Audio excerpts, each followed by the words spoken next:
जो इस वीडियो को देख रहा है जल्दी से चैनल को सब्सक्राइब कर लें और मासूम नॉवल का लिंक मैंने नीचे कमेंट में पिन किया है वो भी देख लें। अम्मी मैंने ड्रेस चेंज करना था तो अम्मी बोली बाद में बदल लेना, देर हो रही है अब जाओ। हिमा बड़बड़ाई तो सोहा ने उसे जबान दिखाते हुए और चिढ़ा दिया। तुझे तो मैं रात को देखूंगी। हिमा ने धीरे से उसे गाली दी और उसने बाल्टी पकड़ी और हम दोनों बाड़े में पहुंच गए। एक तरफ बकरियां थीं और दूसरी तरफ भैंसें थीं। बकरियों का दूध सदफ निकाल कर ले गई थी, ये उसकी जिम्मेदारी थी, और भैंसों का दूध सोहा या फिर हिमा निकालते थीं। हिमा हमारी भूरी भैंस के थनों को पानी से धोने लगी और नीचे देखते हुए बोली, भाई देखा कैसे लटक रहे हैं मेरी लाडों के थन। तो मैं बोला ये कितना दूध देती है। तो वो बोली भाई ये हमारी सबसे किस्मत वाली भैंस है, ये इन सब में से ज़्यादा दूध देती है और मैंने इसका नाम लाडो रखा है।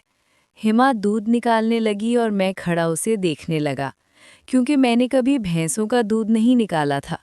मैं अब्बू की वफ़ात के बाद ही इन कामों में पड़ा था। इससे पहले मैं सिर्फ पढ़ाई में और क्रिकेट में ही मसरूफ़ था। मैंने देखा कि बाड़े में हमारा काला देसी बकरा बूंबू करता हुआ बकरी से तजुर्बा हासिल कर रहा था, और बकरी उसे तजुर्बा हासिल करने नहीं दे रही थी, क्योंकि हमारी बकरी अभी छोटी थी। इसका ये पहला तजुर्बा था। हिमा मेरी नज़रों का पीछा करते हुए बकरी और बकरे को देखने लगी और मुस्कुराते हुए बोली, भाई ये इस बकरे का रोज़ का काम है। ये बकरा बड़ा शरारती है, किसी को नहीं छोड़ता। बकरी छोटी हो या फिर बड़ी, उसे बस अपने तजुर्बे से मतलब होता है। मैं बोला, ये बकरी तो अभी छोटी है, बच्चे भी पैदल नहीं कर सकती और ये इसे तंग कर रहा है।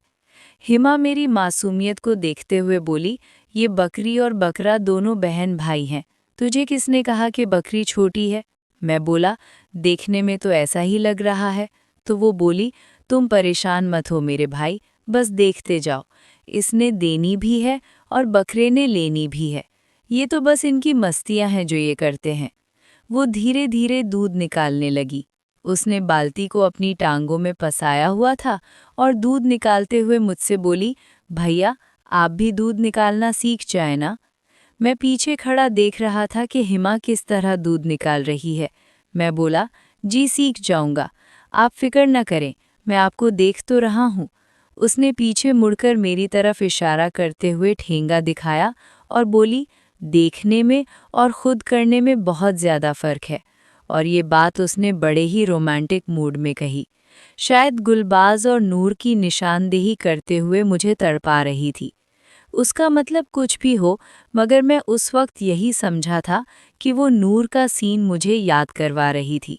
मुझे शर्माते हुए देखकर वो बोली, भाई दूध पियोगे? मैं बोला, जी नहीं, मैं कच्चा दूध नहीं पीता।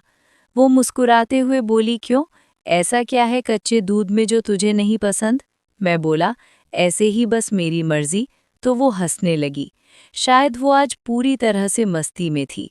उसने भैंस का थन पकड़ा और एक धार सी मारी अपने मुंह में और भैंस का दूध पीने लगी। इसका मुंह दूध से भर गया और कुछ दूध इसके मुंह से निकलकर नीचे बहने लगा।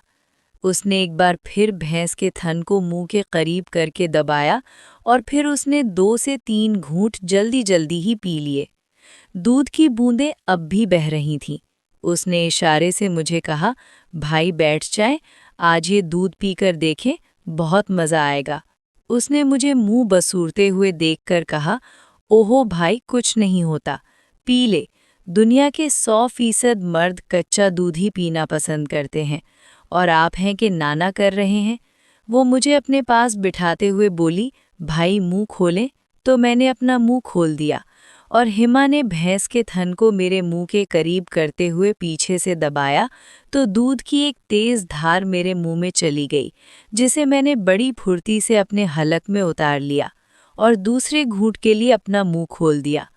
हिमा मेरी तरफ देखकर मुस्कुरा रही थी और बोली, भाई अच्छा लग रहा है ना? मेरे मुंह में दूध था, भला मैं कैसे बोल सकता था। वो मेरी बेबसी कर खिलखिलाकर हंस रही थी और दूध की धारें मेरे मुंह पर मारते हुए बोल रही थी, भाई पियो ना, कितना मज़ेदार और ताज़ा दूध है। उस दूध की अलग ही ताकत है, अलग ही लज़्ज़त है भाई। पिएं, बहुत मज़ा आएगा।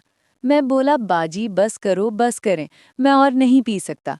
तो उसने हंसते हुए मुझे बाल्टी दी और भैंस के नीचे से उठ खड़ी हुई। भाई, ये बाल्टी अम्मी को दे दें। दूध लेने वाली औरतें आई होंगी। हमारी भैंसों का बाड़ा घर से अलग है। ये हमारी रिहाइशगाह की पिछली तरफ है। इसका गेट अलग है। तो मैंने दूध की बाल्टी पकड़ी और उसे लेकर घर के सहन की तरफ चल दिया और सोचने लगा, जब एक बकरा तजर्बा हासिल करते वक्त बहन भाई नहीं देखता, तो ये भी नहीं देखता कि किससे तजर्बा हासिल करना है।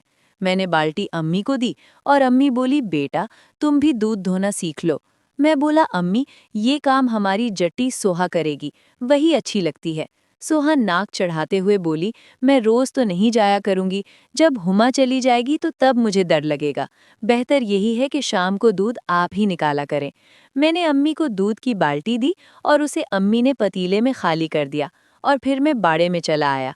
मैं जैसे ही गेट के अंदर दाखिल हुआ तो हुमा भैंसों के बीच बाल्टी लेकर बैठी हुई मुझे देख रही थी। जैसे ही मैं अंदर दाखिल हुआ, हुमा बोली, भाई दरवाज़ा लॉक कर दें। मैं बोला, खुला रहने दे, इसमें क्या है। तो हुमा अपने पास खड़े हुए डब्बू की तरफ इशारा करते हुए बोली, भाई इसने भाग जाना है घर, डब्बू लात को बाड़े में ही रहेगा। मैं बोला, ठीक है। हमारी भैंसें बरामदे में सीमेंट की बनी हुई चरनी में एक लंबी लाइन में चारा खा रही थी और हुमा बारी बारी इनका दूध निकाल रही थी। हवेली का सहन दिन को भैंसों के घूमने फिरने और लेटने के काम आता था, और फिर सहन में एक तरफ चोका मशीन लगी हुई थी जिसमें जानवरों का चारा बारीक किया जाता था। सहन में एक चारपाई थी जिस पर चादर रखी हुई थी। चारपाई के साथ एक बड़ा सा लकड़ी का मेज था जो दूध की बाल्टियां रखने के लिए था।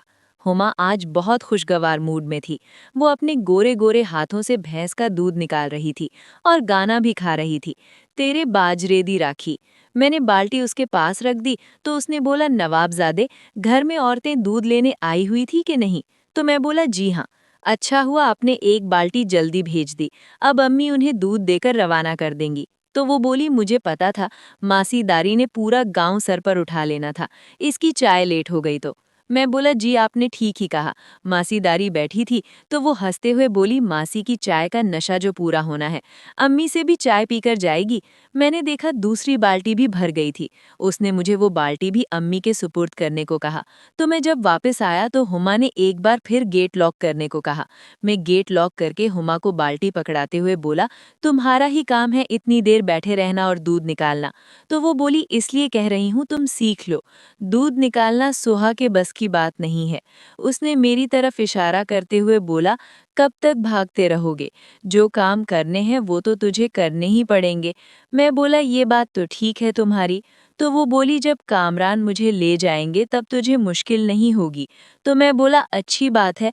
वो बोली, क्या। तो मैं बोला, है यही कि तुम कामी भाई के साथ जाना चाहती हो, मतलब तैयार हो उसके साथ जाने को।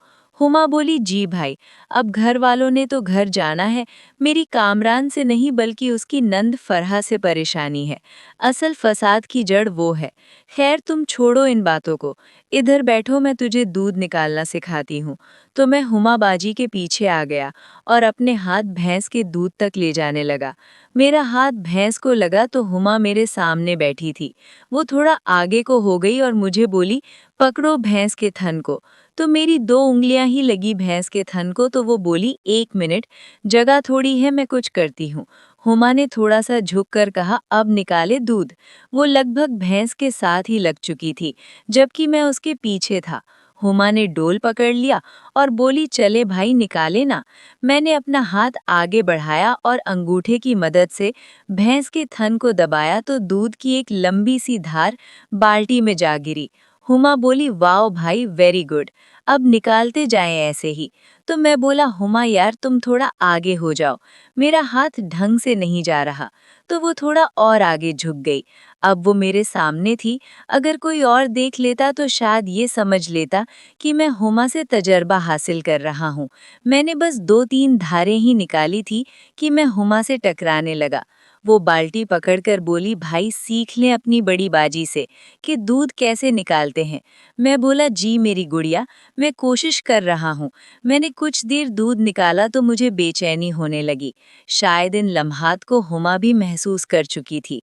मैं खुद को संभालने की कोशिश कर रहा था कि वो बोली, ये क्या है। मैंने मनमनाते हुए कहा, कहाँ मेरी गुड़िया।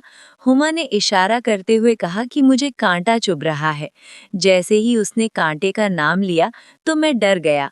वो मुड़कर देखते हुए हमारी नजरें कुछ देर के लिए चार हुईं और उसने फिर कहा, भाई खैरियत तो है, ध्यान से दूध निकालें। मैंने थोड़ा आगे होकर दूध निकालते हुए कहा, जी ये तो बहुत अच्छा तजर्बा है। वो बोली, हाँ ये अच्छा लगता है, तुम निकालो, अम्मी इंतजार कर रही होंगी। अम्मी का नाम जैसे ही मैंने सुना तो मैं समझ गया हुमा ये सब क्यों कह रही है। उसने बाल्टी पकड़ी हुई थी और मैं दूध निकाल रहा था। वो बोली, भाई क्या हुआ, क्या आपका हाथ अभी भी नहीं पहुंच रहा, मैं आगे हो जाऊं। तो मैं बोला, नहीं ठीक है, बस पहली बार दूध निकाल रहा हूं इसलिए दिल में झिझक है। हुमा बोली, आप बिल्कुल ठीक कर रहे हैं, आप बहुत ज़हीन हैं। मैं बोला, शुक्रिया। उसने फिर पीछे मुड़कर कहा, ये क्या चुभ रहा है। मैंने कहा, कुछ नहीं, बस ऐसे ही। मैं तो डर गया था, मगर अगले ही लम्हे हुमा ने अपना हाथ पीछे किया और खुद को ठीक करने लगी और फिर वो मुझे सिखाने लगी। अभी कुछ ही टाइम गुजरा था कि मुझे झटका लगा और मैं एक बार फिर हुमा से टकरा गया। वो बोली, ये आप कैसे कर रहे हैं। मैंने कहा, अब मैं दूध निकाल रहा हूँ, मुझे परेशान मत करें। तो उसने डोल को छोड़कर अपने पंजे जमीन पर रख लिया और बोली, अगर आप सीख रहे हैं तो मुझे कोई एतराज नहीं। अब मैं हुमा के साथ शरारतें भी कर रहा था और दोपहर को जो ऐमन ने मुझे बताया था कि उसकी शलवार की सिलाई उतरी हुई है, इसका मैं भरपूर फायदा उठा रहा था। हुमा ने पीछे मुड़कर देखा और शर्मा गई क्योंकि उसकी चोरी भी पकड़ी गई थी। शायद वो भी ये तजर्बा हासिल करने के लिए तैयार थी। उसने मुझे आंख मारी जैसे कह रही हो, मैं ही वो तबीब हूँ जो तबीयत फ्रेश कर देती हूँ।